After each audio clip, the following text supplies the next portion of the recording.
하이, 아웃도어리안 이하입니다. 자, 오늘은 등산 캠핑용 아웃도어 모자 사계절 다 있으면 좋지만 특히나 여름과 겨울에 필수 품목이죠. 겨울을 맞아 제가 실사용해본 가성비 모자 5종을 비교하면서 상세 리뷰해보도록 하겠습니다. 오랫동안 실사용해본 사람만이 말할 수 있는 꿀팁이 많으니까 참고해 주시고요. 오늘 제가 소개드릴 이 모자들은 꼭 이 제품을 사라 이런 느낌으로 보시기보다는 이런 기능과 특성을 가지고 있는 소재와 제품들이 있으니 기온과 날씨, 체제에 따라 나는 이럴 때 등산하면, 뭐 백패킹하면 저런 모자가 필요하겠구나 하고 알아가시는 시간 가지시면 좋을 것 같습니다. 마운티아 제품 하나만 이벤트로 받은 거고 나머지는 다 내돈내산 실사용해본 제품이고요. 광고 아닙니다. 마지막쯤에 나눔 이벤트 관련 내용도 있으니까 끝까지 잘 시청해 주시기 바랍니다. 먼저 첫 번째, 아이더 이스케이프 고어텍스 인서트 공군모입니다. 이 제품은 제가 아이더가 할인 행사를 한다고 해서 쭉 둘러보던 중에 이게 10,000원인가 뭐 15,000원인가 하여튼 만 얼마였었던 것 같아요. 예, 그 정도의 가격인데 고어텍스 프로 이렇게 택이 제품 상세 설명 페이지에 딱 하니 있는 거예요. 그러면 저 같은 그런 기능 덕후들이 그냥 넘어갑니까?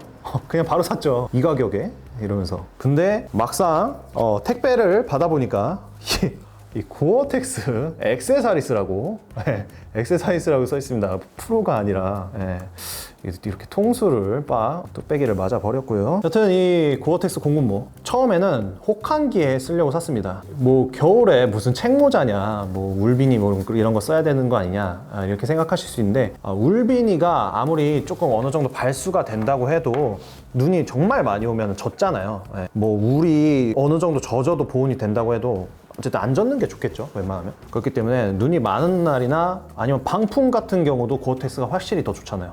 그런 것 때문에 진짜 혹한기에는 이런 게 필요해가지고 샀고요. 방수 자켓이나 겨울 패딩이나 이런 것들은 아무래도 방수가 되는 후드가 있어가지고 이게 웬만해서는 쓸 일이 그렇게 많지는 않더라고요. 정말 눈이 엄청 휘몰아치거나 아니면 정말 춥고 바람이 엄청 많이 부는 겨울날이거나 그럴 때가 가장 최적합한 사용 환경이고요. 근데 이제 적당히 고어텍스 치고는 가볍고 예뻐서 봄, 가을에 오히려 더 많이 쓰게 됐습니다. 일단 소재부터 다시 보죠.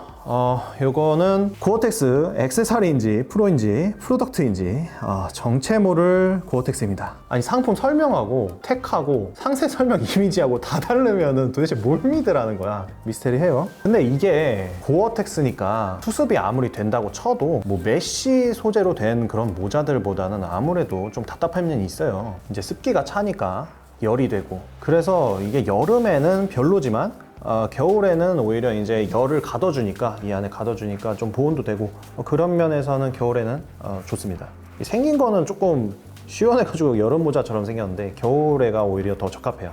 그래서 이 기회에 말 나온 김에 말씀을 드리는 거지만 고어텍스는 만병통치약이 아닙니다. 고어텍스를 사계절 내내 뭐 산에 갈 때마다 입고 쓰고 뭐 다 두르고 막 이렇게 하시는 분들 계신데 고어텍스 비롯한 방수되는 멤브레인 들어가는 것들은 수습이 아무리 좋다고 해도 비 오거나 바람이 정말 많이 불거나 뭐 그럴 때 아니면은 무조건 안 입는 게 좋아요. 아무리 투습이 돼도 내부의 습기와 열을 가둘 수밖에 없기 때문에 그래서 고어텍스는 입는 게 아니라 챙기는 겁니다. 비상시를 위해서요. 뭐 그런 건 있죠. 뭐 어느 정도는 보온용으로 입을 수도 있는데 뭐 보온만 생각하면 차라리 뭐 플리스 옷이나 경량 패딩이나 이런 게 낫고 뭐 방풍만 생각하면 뭐 투습 잘 되는 경량 바람막이 뭐 이런 게 낫고 뭐 그렇기 때문에 여름에는 뭐 비 오는 날 아니면 고어텍스를 입거나 쓰지 마세요. 가끔 한여름에 비도 안 오는데 막 챙도 엄청 큰 고어텍스 모자를 이렇게 쓰고 다니시는 분들이 있는데 참 그게 바로 저였습니다. 지금 생각해보면 아주 바보 같은 짓이죠. 열이 안 나가니까 답답하고 덥고 무겁고 땀 뻘뻘 뭐 하는 짓이었는지 진짜. 여튼 이 모자로 돌아와서 여기 안쪽을 이렇게 보면은 이 망사 부분 이렇게 망사 부분이 있어서 이게 땀을 흡착해서 투습이 더 잘 되게 도와주는 부분이고요. 또 이 안쪽을 보면 땀바지가 있죠. 이 땀바지의 소재가 쿨패스라고 합니다. 근데 여기 자세히 보시면 여기 빈폴 아웃도어라고 예전에 망한 로고가 있어요. 이게 왜 여기 있냐? 그렇죠? 정말 특이합니다. 여튼 이렇게 이 제품은 뭐 고어텍스가 어떤 고어텍스인지부터 시작해가지고 참 미스테리한 부분이 많은 제품입니다. 이 모자용으로 특허까지 받은 이 흡한 속건 냉감 소재인 쿨패스라는 소재인데요. 이게 근데 냉감은 좀 비교적 땀이 빨리 말라서 이제 냉감인 거지, 이게 접촉 냉감, 접촉하자마자 이게 냉감인 그런 건 아니에요. 그래서 이제 겨울에도 쓰기에 괜찮습니다. 이런 소재를 사용한 땀바지가 있으니까 아무래도 등산할 때 좀 더 편하겠죠. 땀이 흐르는 걸 좀 더 잘 막아주니까.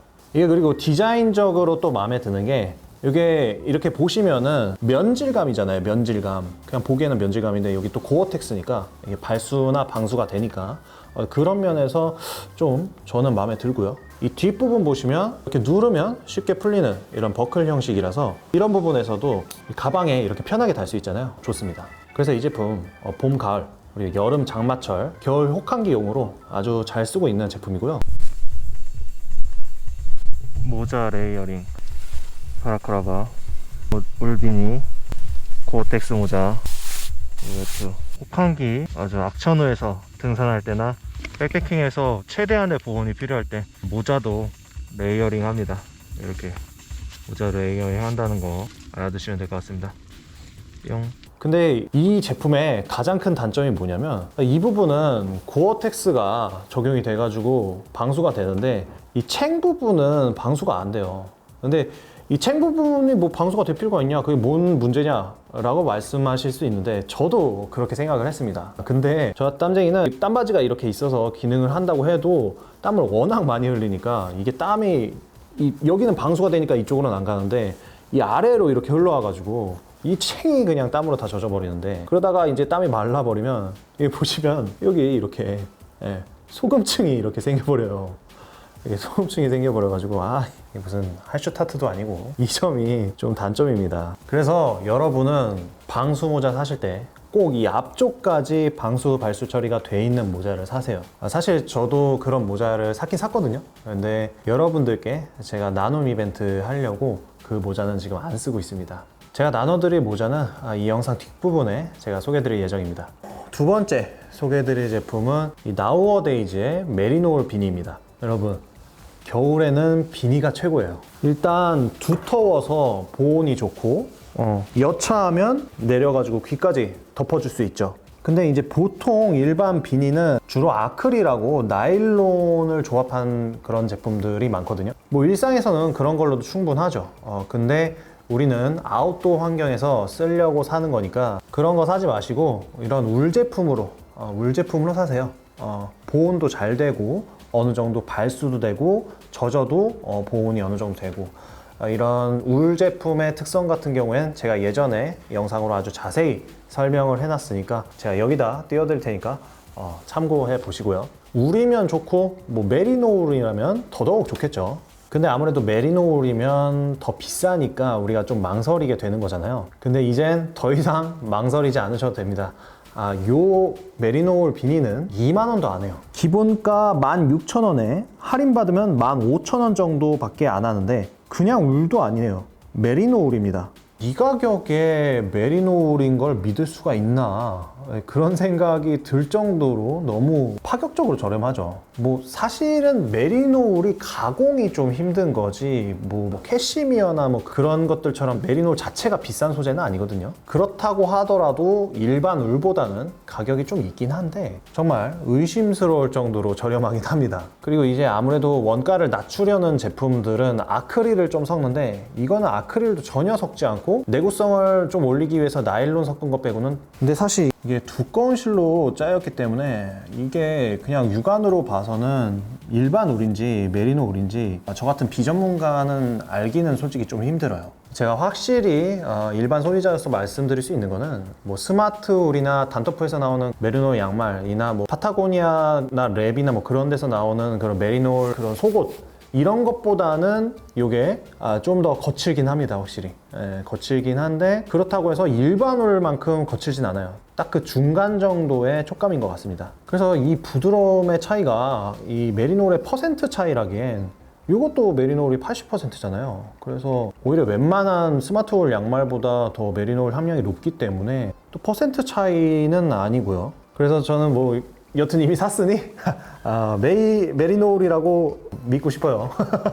그래서 뭐 일반 울하고 메리놀의 가장 큰 차이가 이제 촉감인데, 이 촉감은 그냥 괜찮습니다. 솔직히 머머리가 아닌 이상 머리에 쓰는 거라서 뭐 그렇게까지 뭐 촉감이 부드러울 필요는 없고, 또 그리고 제가 귀에까지 이렇게 덮어봐도 뭐 귀가 신경 쓸 정도로 거슬리는 느낌이 있거나 뭐 그렇지 않기 때문에 저는 굉장히 만족하면서 잘 쓰고 있습니다. 그리고 만약에 혹시라도 이게 메리놀이 만약에 아니더라고 해도 좋은 게 따뜻해요. 굉장히 무게에 비해서 굉장히 따뜻하고, 이 가격대의 울비니 중에서 이것보다 울 함량이 높은 거는 저는 못 찾았습니다. 이게 울 함량이 제일 높아요. 보통 이제 울빈이 좀 높은 것들도 뭐 70, 그리고 대부분 이제 그 이하이고, 보통 아크릴을 많이 섞거나 뭐 나일론을 섞거나 그런데, 요거는 메리노 울이라고 하고 그냥 울이라고 해도 80이니까 덕분에 일반적인 그런 비니들보다 훨씬 따뜻해서 요거는 뭐 등산대도 쓰지만 백패킹용으로 아주 만족하면서 사용하고 있는 제품입니다. 이 단점은 조금 늘어나는 경향이 있는 것 같아요. 사실 이 나우어데이즈라는 쇼핑몰이 여성 의류 전용 쇼핑몰이고, 그리고 제가 뭐 머리가 작은 편은 절대 아니니까 그래서 이제 늘어난 걸 수도 있긴 한데, 여튼 그렇게 많이 쓰진 않았고 뭐 몇 번 썼는데 조금 루즈해진 느낌? 그렇다고 뭐 엄청 늘어나가지고 막 헐렁헐렁해지고 그런 거는 전혀 아닙니다. 그냥 살짝 루즈해진 느낌인데, 그래서 뭐 저는 머리가 크니까 뭐 오히려 더 좋기도 하고 그런데 나중에 혹시 너무 늘어질까봐 약간 걱정이 되긴. 그 외에는 요거는 이렇다 할 단점이었고, 여튼 이 가격대에는 정말 어디 찾아보기도 힘든 정말 괜찮은 제품입니다. 구루구루구루 구독 구독 구독 구독 구독 구독 구독 구독 구루독 구독. 말했잖아 언젠가 100만 명이 된다고. 그건 말도 안 되는 꿈이었단 걸 알아.